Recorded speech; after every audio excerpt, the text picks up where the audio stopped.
আসসালামু আলাইকুম রহমতুল্লাহি ওয়া বারাকাতুহু। জাভেদ অনলাইন একাডেমির পক্ষ থেকে সকল শিক্ষার্থীকে স্বাগতম।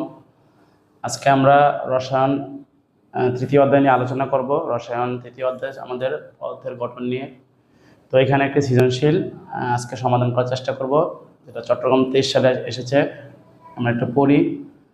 এখানে কি বলা হয়েছে? 4F 4P 4D তিনটি অরবিটালের কথা বলা হয়েছে। একটি আর 2 নম্বরে বলা হয়েছে একটি মৌলের নিউক্লিয়াসের প্রকৃত ভর 5.357 ইন্টু 10⁻23 গ্রাম এবং এর নিউটন সংখ্যা 17। গয়ে বলেছে দৃশ্য 2 এর মৌলটি শনাক্ত করো। গয়ে বলেছে দৃশ্য 1 এর শক্তি ক্রম বিশ্লেষণ করো।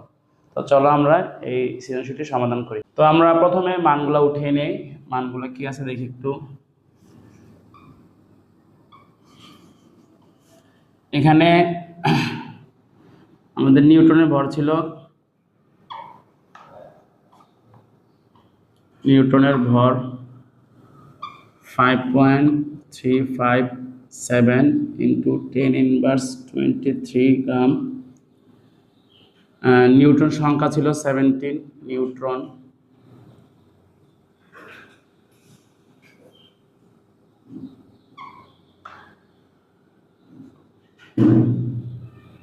নিউটন সংখ্যা সমান 17। প্রোটন সংখ্যাটা আমাদের দেওয়া নেই, তাহলে আমরা ধরি প্রোটন সংখ্যা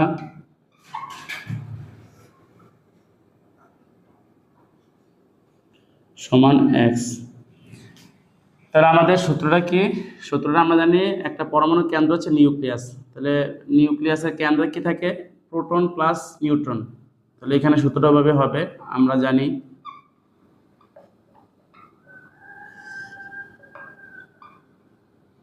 প্রোটনের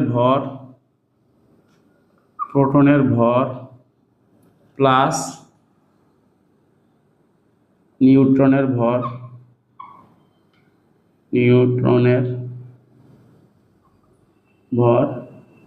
ইকুয়াল টু নিউক্লিয়াসের ভর।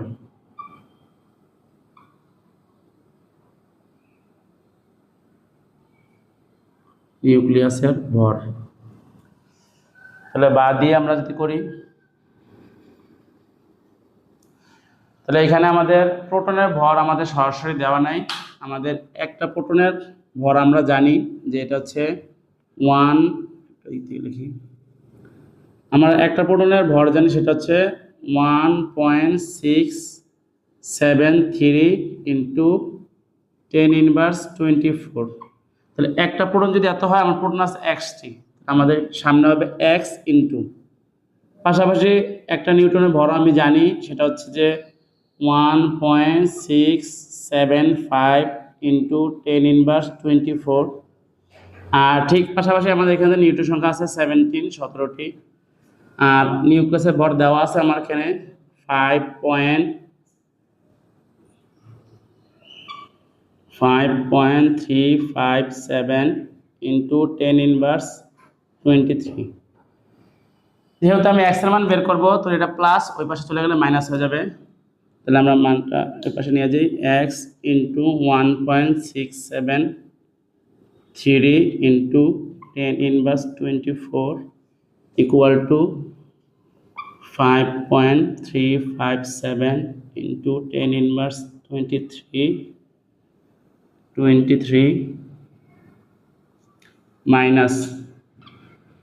মাইনাস এখানে চলে যাচ্ছে আমার, এই যে এটা চলে যাবে এখানে 17 ইন্টু 1.675 ইন্টু 10⁻24। এখন x এর সাথে এটা গুণ অবস্থা আছে, ওই পাশে গেলে এটা ভাগ হয়ে যাবে। তাহলে বা x ইকুয়াল টু উপরে হবে এই সংখ্যাটা 5.357 ইন্টু 10⁻23 মাইনাস 17 ইন্টু 1.675 ইন্টু 10⁻24। আর নিচে হবে 1.673 ইন্টু 10⁻24। তো আমরা এখন ক্যালকুলেটারে মানটা উঠিয়ে নিই। তাহলে আমাদের মান আসতেছে এখানে 15। তাহলে সুতরাং x = আমি কত লিখতে পারি, এখানে আমাদের ক্যালকুলেটার আসছে 15। সুতরাং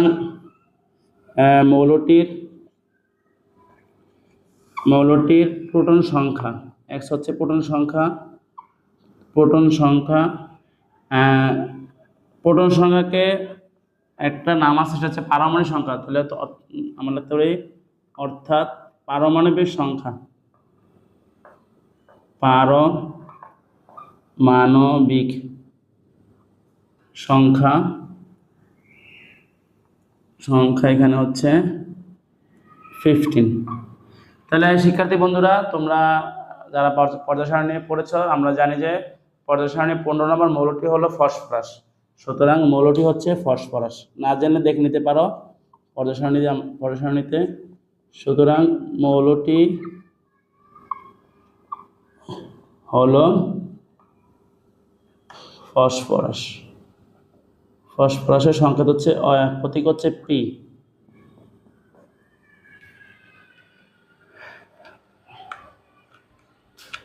সবাই উঠিয়ে নাও।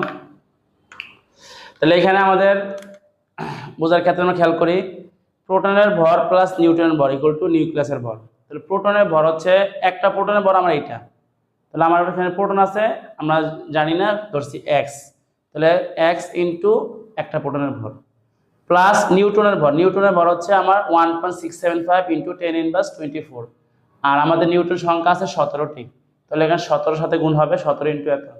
আর এই দুইটা যোগ করলে হবে নিউক্লিয়াসের ভর, যেটা আমাদের উদ্দীপকে দেওয়া আছে, এই মানটা লিখলাম। এটা এর সাথে প্লাস অবস্থা আছে, এই পাশে আসলে কি হয়ে যাবে, এটা মাইনাস। আর এখানে এখানে এক্স এর সাথে এটা গুণ অবস্থা আছে, এই পাশে আসলে এটা ভাগ হয়ে যাবে। এখন আমি ক্যালকুলেটর মানটা উঠালাম, এখানে কত পেলাম, 15। তাহলে এই 15 হচ্ছে প্রোটন সংখ্যা, কি সংখ্যাটা, এক্স এর মান হচ্ছে প্রোটন সংখ্যা। এই প্রোটন সংখ্যাকে অপর নাম বলা হচ্ছে কি, পারমাণবিক সংখ্যা। তাহলে প্রোটন সংখ্যা অর্থাৎ পারমাণবিক সংখ্যা হচ্ছে 15। আর পর্যায় সারণীর যে 15 নম্বর যে মৌলটা, সেটা হচ্ছে ফসফরাস। তাহলে বলতে পারি আমাদের যে উদ্দীপকের যে মৌলটা শনাক্ত করতে বলা হয়েছে, ওই উদ্দীপকের মৌলটি হচ্ছে ফসফরাস। তো চলো আমরা এখন ঘ নম্বর অঙ্কটা সমাধান করি। শিক্ষার্থী বন্ধুরা, আমরা এখন ঘ নম্বর প্রশ্ন সমাধান করব। তো এখানে ঘ নম্বর প্রশ্নে বলা হয়েছিল যে 4f 4p এবং 4d-র মধ্যে কোন অরবিটালে ক্রম বিশ্লেষণ করতে বলা হয়েছে। তো আমাদের ক্রম বিশ্লেষণ করার জন্য একজন বিজ্ঞানী আছে, বিজ্ঞানী আউফবাউ, জার্মান বিজ্ঞানী, ওনার নীতি অনুসরণ করতে বলা হয়েছে। তো ওনার নীতি অনুসারে কি বলা হচ্ছে, যে অরবিটালের শক্তি কম বলতে বোঝাচ্ছে অরবিটালের n+l এর মান কম। এখানে n বলতে তার প্রধান শক্তি স্তর, যেমন এখানে 4 প্রধান শক্তি স্তর, এখানেও 4, এখানেও 4। আর l হচ্ছে তার অরবিটাল বা উপশক্তি স্তর। আমরা জানি উপশক্তি স্তর আছে 4 ধরনের। একটা হচ্ছে তোমার s p d f। তো এই উপশক্তি স্তরের মধ্যে এখানে f আছে, p আছে, d আছে।